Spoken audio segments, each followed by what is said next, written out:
Hi welcome back to our YouTube channel. ഇന്ന് നമ്മൾ discuss ചെയ്യാൻ പോകുന്ന സർക്കിൾസ് എന്ന ചാപ്റ്ററിലെ 6th ക്വസ്റ്റ്യൻ ആണ്. സോ നമുക്ക് ഡയറക്റ്റ് ക്വസ്റ്റ്യനിലേക്ക് പോവാം. എന്താണ് ചോദ്യം? The two circles in the picture cross each other at A and B. The points P and Q are the other ends of the diameter through A. Prove that PQB lie on a line. Second, prove that PQ is parallel to the line joining the centers of the circles and is twice as long as this line. So, നമുക്ക് എന്താണ് വന്നിരിക്കുന്നത്? രണ്ട് circle വന്നിട്ടുണ്ട് അല്ലേ? അതെന്താണ്? എയും ബിയും എന്ന ലൈനിൽ ക്രോസ് ചെയ്തിട്ടുണ്ട് അല്ലേ? ഇനി നോക്കിക്കേ, ഈ പി എന്ന് പറയുന്ന ലൈന് എയിൽ നിന്ന് തുടങ്ങിയിട്ട് ഫോം ചെയ്യുന്ന ഈ കുഞ്ഞു സർക്കിളിൻ്റെ ഡയമീറ്ററാണ് എ പി എന്ന് പറയുന്നത്. ഇനി ഈ ക്യൂ ഇല്ലേ, അതായത് എയിൽ നിന്ന് തുടങ്ങി ക്യൂ വരെ, ഇത് ഈ വലിയ സർക്കിളിൻ്റെ ഡയമീറ്റർ ആണ്. ഓക്കെ, അപ്പോൾ രണ്ട് സർക്കിളുണ്ട്. ഈ രണ്ട് സർക്കിള് എയും ബിയും എന്ന രണ്ട് പോയിന്റിൽ ഇന്റർസെക്ട് ചെയ്യുന്നുണ്ട്. ഇനി പി എ എന്ന് പറയുന്ന ഈ കുഞ്ഞു സർക്കിളിൻ്റെ ഡയമീറ്റർ ആണ്, ക്യൂ എ എന്ന് പറയുന്ന ഈ വലിയ സർക്കിളിൻ്റെ ഡയമീറ്റർ ആണ്. ഇത്രയാണ് നമുക്ക് ഈ ഫിഗറിൽ തന്നിട്ടുള്ളത് അല്ലേ? ഇനി ആദ്യത്തെ ചോദ്യം എന്താണ്? Prove that P Q B lie on a line. Second question, അതായത് പി ക്യൂ ബി ഇത് ഈ മൂന്ന് പോയിന്റ് ഒരു ലൈനിലാണ് ഈ മൂന്ന് പോയിന്റും ഉള്ളതെന്ന് നമ്മൾ പ്രൂവ് ചെയ്യണം. രണ്ടാമത്തെ എന്താണ്? Prove that P Q is parallel to line joining the centres of twice as long as line. അപ്പം പി ക്യൂ എന്ന് പറയുന്ന ലൈന് ഈ രണ്ട് സർക്കിളിൻ്റെ സെൻറ്റേഴ്സ് ജോയിൻ ചെയ്യുമ്പോൾ ഈ ലൈനിൻ്റെ ജോയിൻ ചെയ്യുന്ന ലൈന് ഈ ലൈനിൻ്റെ ഹാഫാണ്, അല്ലെങ്കിൽ ഈ ലൈൻ ആ ലൈനിൻ്റെ ട്വൈസ് ഇരട്ടിയാണെന്ന് നമ്മൾ പ്രൂവ് ചെയ്യണം. നമുക്കിത് എങ്ങനെയാണ് ചെയ്യണമെന്ന് നോക്കാം. സോ ഫസ്റ്റ് ക്വസ്റ്റ്യൻ എന്താണ്?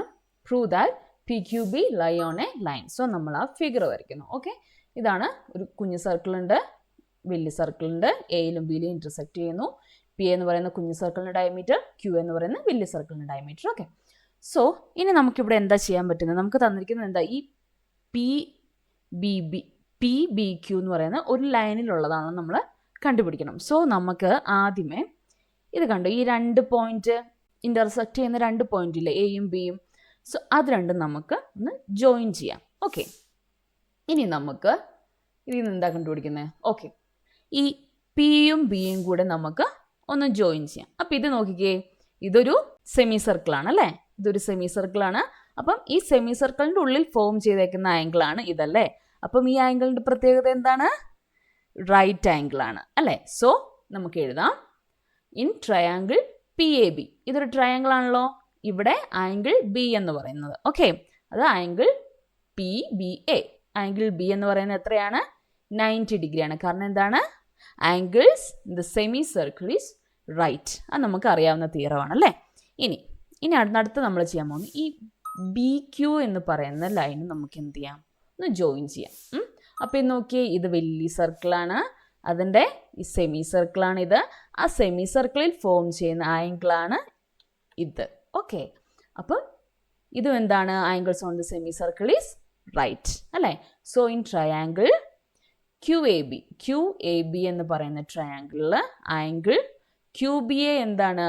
90 ഡിഗ്രിയാണ്, because angles on the semi circle is right.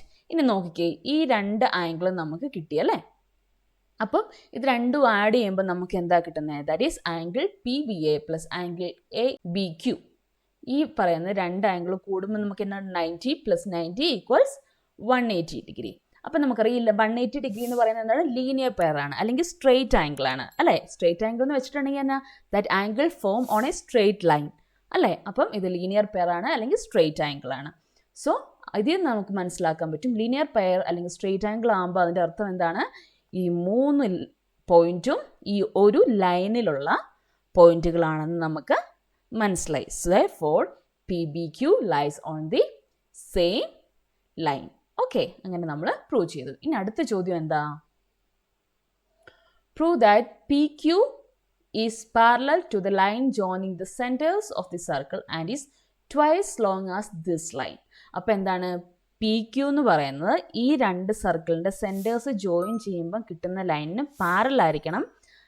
അതുപോലെ തന്നെ ഈ ലൈൻ ജോയിൻ ചെയ്യുമ്പോൾ ഉള്ള ലൈനിൻ്റെ ഇരട്ടി നീളമാണ് ഈ പി ക്യൂ എന്നുള്ളതെന്ന് നമ്മൾ പ്രൂവ് ചെയ്യണം. ഓക്കെ, ഈ കുഞ്ഞ് സർക്കിളിൻ്റെ സെൻറ്ററിന് നമ്മൾ സി എന്ന് കൊടുക്കുന്നു, ഈ വലിയ സർക്കിളിൻ്റെ സെൻറ്ററിന് നമ്മൾ ഒ എന്ന് കൊടുക്കുന്നു. ഓക്കെ, സോ നമുക്ക് ഈ രണ്ട് സെൻറ്റേഴ്സും കൂടെ നമുക്ക് ജോയിൻ ചെയ്യാം. ഓക്കെ, ഇനി നമുക്കറിയാം ഈ പി എ എന്ന് പറയുന്നത് എന്താണ്, അതിൻ്റെ ഡയമീറ്റർ ആണ്, സ്മോൾ സർക്കിളിൻ്റെ ഡയമീറ്റർ ആണ്. എ പി ഒരു ഡയമീറ്റർ ആണെങ്കിൽ എ സിയും സി പിയും എന്താണ്, ആ സർക്കിളിൻ്റെ റേഡിയസ് ആണ് അല്ലേ.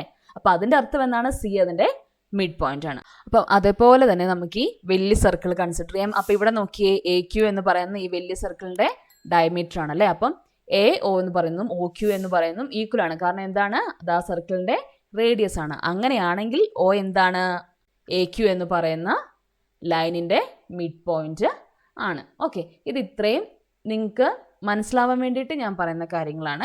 ഈ സ്റ്റെപ്പ് നിങ്ങൾ എഴുതണമെന്നില്ല. ഓക്കെ, സോ ഇത് അപ്പം നമുക്ക് ഇത്രയും കാര്യങ്ങൾ കിട്ടി. അപ്പം മുമ്പത്തേതിൽ നമ്മൾ ഇതൊരു ഒരേ ലൈനിലാണ് നമ്മൾ പ്രൂവ് ചെയ്തു. അങ്ങനെയെങ്കിൽ ഈ ബി ക്യു എന്ന് പറയുന്ന ലൈൻ ഈ ഒ സി എന്ന് പറയുന്ന ഈ ലൈനിന് പാരലും ആണ്, അതിന് ട്വൈസും ആണെന്നാണ് നമ്മൾ പ്രൂവ് ചെയ്യേണ്ടത്. ഓക്കെ, അപ്പോൾ നമ്മൾ പഠിച്ചിട്ടുണ്ട് മിഡ് പോയിന്റ് തിയറം. എന്താണ് മിഡ് പോയിന്റ് തിയറം എന്ന് പറയുന്നത്?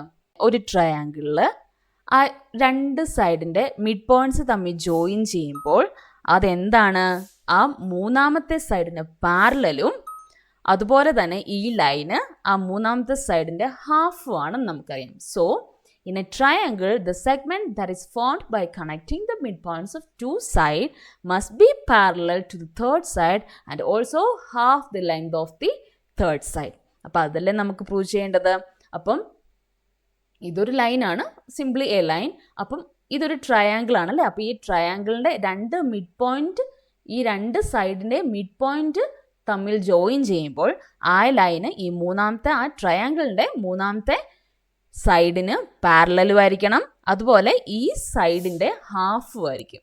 അപ്പോൾ ഈ സൈഡ് ഒബിയസ്ലി അതിൻ്റെ ഡബിൾ ആയിരിക്കും അല്ലേ. So therefore PQ is parallel to the line joining the centers of the circle and is twice as long as this line, hence proved. ഇത് നമുക്ക് കോൺഗ്രുവൻസി റൂളൊക്കെ വെച്ചിട്ട് ചെയ്യാം. പക്ഷേ ഈ ഒരൊറ്റ തിയറം വെച്ചിട്ട് ഒറ്റ സ്റ്റെപ്പിൽ നമുക്ക് ഈ പ്രോബ്ലം നമുക്ക് സോൾവ് ചെയ്യാം. സോ മാത്സ് എപ്പോഴും ഈസി സ്റ്റെപ്സ്, ഈസി മെത്തേഡ് വെച്ചിട്ടാണ് നമ്മൾ സോൾവ് ചെയ്യേണ്ടത്. ഓക്കെ, സോ കോൺഗ്രുവൻസി റൂൾ വെച്ച് ചെയ്യുന്നതിനേക്കാളും ബെറ്റർ ഏതാണ്, ഈ മിഡ് പോയിന്റ് തിയറം വെച്ചിട്ട് സോൾവ് ചെയ്യുന്നതാണ്. അപ്പോൾ നിങ്ങൾക്ക് എന്തെങ്കിലും സംശയം ഏതെങ്കിലും ക്വസ്റ്റ്യനിലുണ്ടെങ്കിൽ നിങ്ങൾക്ക് കമൻറ്റ് സെക്ഷനിൽ കമൻറ്റ് ചെയ്യാം. അടുത്ത ക്വസ്റ്റ്യനുമായി അടുത്ത വീഡിയോയിൽ വരാം. താങ്ക്